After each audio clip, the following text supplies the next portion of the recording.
spoke about culture and tradition, and that really impacts on, we were talking specifically about black women, the development of black women. And I'm really curious to hear your insights about, these systems and the role they play. And it might be a little bit controversial, but I think it's the opportune time for us to just be quite critical about some of these systems and, how it might potentially be holding back, the development of women in society. I think you can't shy away from controversy. Let me put it this way, because you're asking about the position of women. So remember that we must always think beyond where we are. So everything has got a history, right? And history is alive. We often think history is something that happened in the past. It's not true. You think slavery happened in the past, it has no bearing today. It has. Because the way in which black people are looked at, which is what Nonkululeko was saying, actually emanates from there, from black people being captured and being sold, comes the myth that you can't think for yourself. You are weak, you're in, all manner of things. So let me locate what I want to say then in our colonial history, right? So whether you call it colonization or you want to call it apartheid, same. So what that system did was to really mess up with our brains and also upset the way in which we related as human beings. In fact, what colonization did was to make the position of women worse than what it had been before. Remember, the colonists created jobs in the mines and everywhere else and gave power to men. So men became the breadwinners, which is why even today we think that men naturally are breadwinners, when it's a creation of a system. Right? So when Nonkululeko upset this arrangement, it was as if she was upsetting something that is natural. In fact, it isn't. So what these systems do, because remember, there's someone at the top of them. So you have white males at the top of. All oppressive systems have a hierarchy. There is an order. There's a pecking order. At the top, white males, white females, black man, then the black woman right at the bottom. That is the order. But because it wants to perpetuate itself, it wants to continue. Do you know where it continues? It continues in your mind. So myths are created to say women generally are irrational creatures. They can't think. Women have a problem anyway because their biology is problematic. You go into menstrual cycles, then you can't think straight. That's the claim. And then this gets propagated so much, you start believing in it. The same with race. Black people get told you are poor because you have no initiative, you can't think. But tell you what, the poverty of black people is actually a creation of the white system. It's manufactured. So to get to the point, the position of women bears the full weight of all these systems that I've spoken about.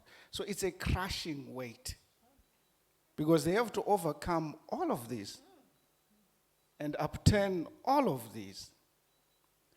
That is, it's a very unenviable position even today. I'm going to ask this question to Mam Nonkululeko, and then Prof, if you can also answer. How do we break that cycle as a society? How do we get out of that hundreds of years of thinking that has been forced upon us to a point where we think that it's natural, you know, for one race to be above another, for one to be inferior to the other, for women to be inferior to men. How do we break that cycle? I mean, as the prof is saying, this whole thing is manufactured, because for you to be inferior, you need someone to be, for you to be superior, you need someone to be inferior. You know, because if there's no one who is inferior, who are you superior to? Right? So we need to understand this whole thing, that we are complicit in this whole arrangement that is going on. Again, why? For safety and security.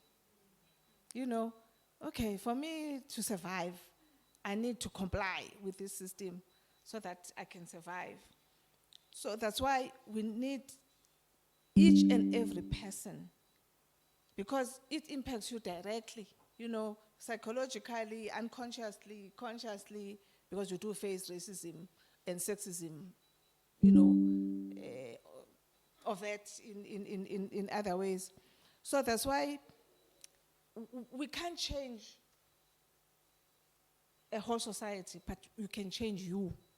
And it's gonna take each mind that transforms from this kind of thinking, dealing with those limiting beliefs and identifying those limiting beliefs that you believe about yourself, that were socialized for us to do this.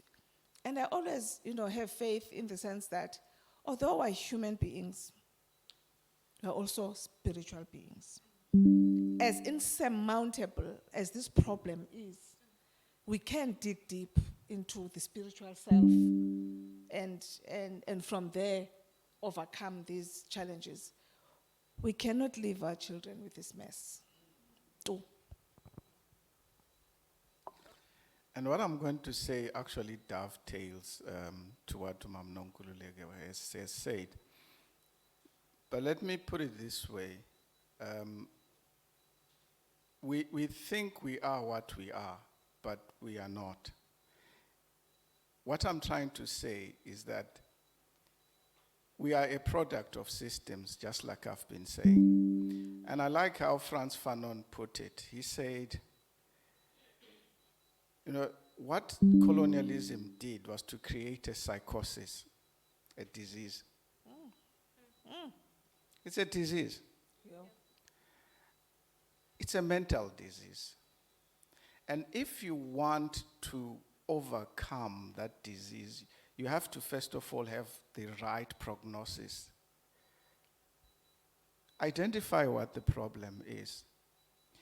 And I think we can do it at an individual level, but it takes a lot of influence, willpower, and all of these other things. We should be doing it as Africans at a collective level. We should be saying, what is our education system doing? What is it telling you about your positionality as a black person? Those who are in my class will tell you, we start from there. Who are you? How do you relate to all of this? What do you think about yourself in relation to other selves? Do you believe what they say about you? And if you want to break that cycle, therefore, I think the most important thing is exactly that. The moment that we break free of the psychosis, because most of us are not even aware that, in fact, we have a disease that we are carrying. This is what is called internalized oppression. You have taken the oppression and put it inside you. It lives within you. So the oppression has become you. I think as Africans, we need to get beyond that point. First, let's take out the internalized oppression. Sadly, we do not have leaders who think this is important, which is why they will say, let's learn science. We want to catch up with everyone else. the humanities don't matter, and all of those. Yet, this is what we are about. So, in short, let's have this multi-pronged approach. Some people call it decolonization. And I don't think many people understand what decolonization really means. I think it's only part of ending internal colonization. So the road is long at an individual level.